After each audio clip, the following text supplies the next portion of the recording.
Alright guys, just San here, back for another Dragon Ball Z Dokkan battle video, and with Dokkan Festival Bardock coming next to Global Dokkan very soon, I wanted to do a should you summon video on his banner, and just really break it down and see if it's worth spending your stones on. Now, just to give you the short answer, no, you probably shouldn't summon on this guy's banner. Anniversary banners just have much more value. Honestly, any of them, between any of the four, have more value than the Bardock's banner. But on the other hand, I could understand why some people would want to spend some stones on this guy's banner, because definitely, this isn't a good banner by any means, but it's not the worst. And Bardock himself is very good. I did a showcase on him, so if you want to check that out, I'll leave a link to it on the screen. And Tora, while he's not as good as some of the other banner units we've been seeing lately, well, okay, other than the 8th year anniversary banner units, because they were, not really amazing, but a lot of other banner units like, Android 8 and STR Piccolo and Yajirobe have been pretty crazy. And this guy isn't as good as them, but he definitely is, like, right there. I would say he's a little bit below them, because on the right team, this guy gets, like, a 30% damage reduction, 30% chance to dodge, 30%, crit chance, too. So he can be very good in the right scenario, but you do have to go out of your way to get that scenario with him. And, of course, that can cause some issues.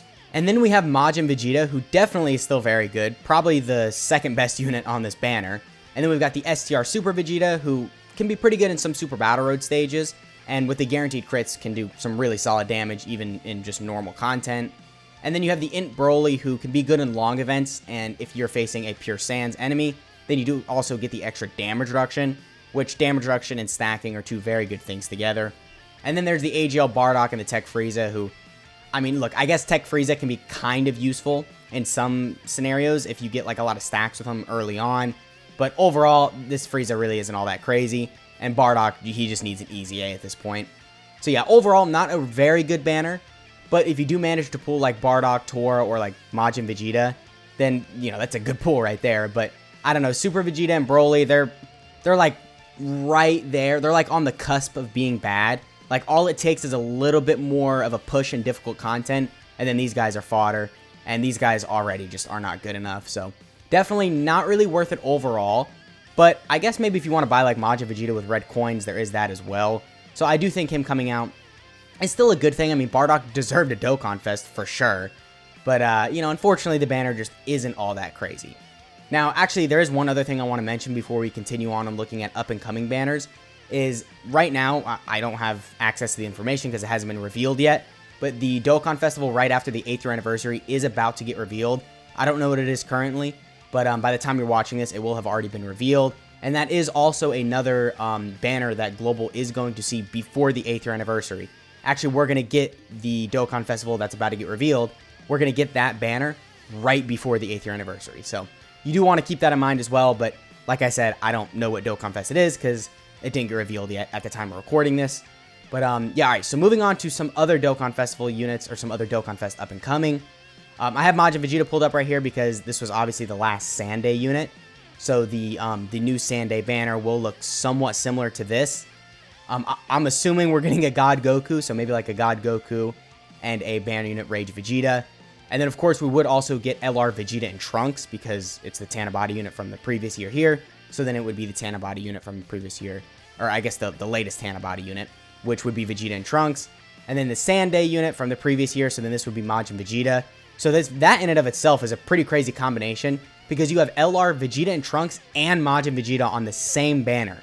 And that rotation is crazy. So definitely, this could look very, very good. And we can't really speculate on what the other units will be. I guess Bardock and Vegeta, they were Sunday units as well. So maybe we might see them on the banner. And Vegeta could easy A during this celebration as well. So he actually could be a good addition on this banner. But other than like these two, we don't really know for sure what the last 4 units are going to be. But I just wanted to throw this out there. You should keep in mind that we are getting Sunday the 18th, as long as they stay consistent with the release of the Sunday banners. But, we don't know technically what the full banner is going to be, but I still just wanted to throw it out there. But all right, next we have the Yamcha's banner.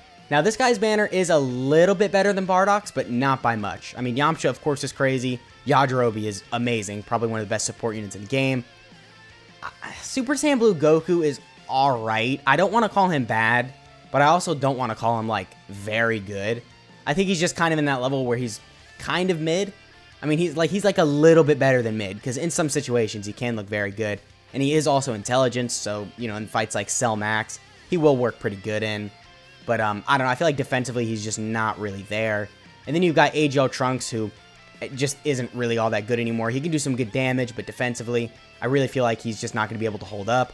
You have Captain Ginyu, who definitely is very good. He's still amazing, as long as you're on a Ginyu Force team. And then the physical Frieza, actually, you know what? I just used this guy to beat the Otherworld Warriors mission for, I think, the Legendary Vegeta event. And he was cooking in there, but, I mean, you know, that was a longer event, so he did have time to stack.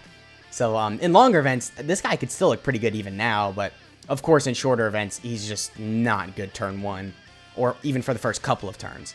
And then we've got the Transforming Goku, who is, I mean, it's similar to the Frieza, just not all that great. I'd say this guy's a little bit better, because he has some damage reduction built in, but still, if you're not getting lucky with, like, additionals and stuff, he's not going to be all that crazy. So yeah, I would say overall, definitely not the best banner to spend your stones on. But if you really like Yamcha, I really can't blame you, because this banner also isn't like horrible. Because Yajirobe and Yamcha are amazing. You know, Ginyu is really good. Super Saiyan Blue Goku can be alright, and then Physical Frieza can be alright. But other than that, I would say this banner really isn't that great. So skipping it probably would be a smart option. And then next, I mean, you know, I already showed it during the video. I won't talk about it for too long. 8th year anniversary banners. You know, the part 1 banners are crazy. The part 2 banners, while not as crazy as the part 1 banners, are definitely still good. You know, some of the LRs are pretty crazy, or some of the featured LRs are pretty crazy. I mean, of course, we have the Bird Coup right here, who is amazing, still top 10 unit.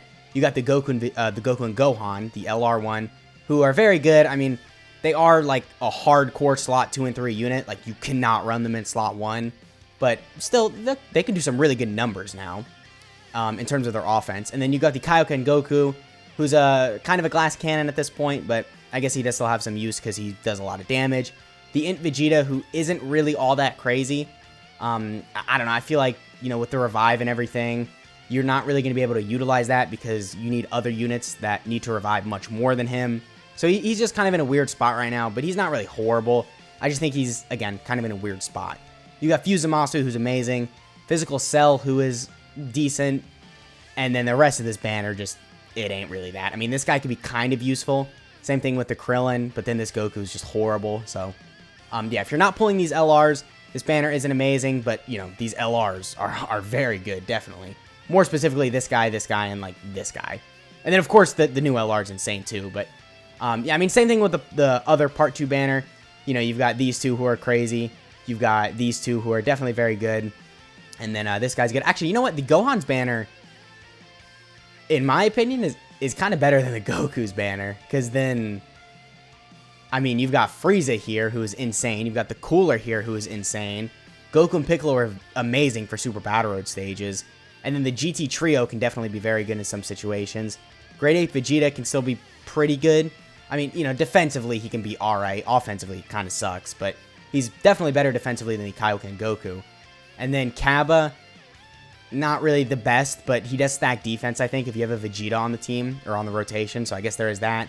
And then these two units just kind of suck. But, of course, there are the unfeatured LRs as well. So I know I'm kind of downplaying these banners a little, and then I'm saying they're better than the Bardock's banner, which they definitely are better than the Bardock's banner, even though these banners aren't, like, necessarily insane.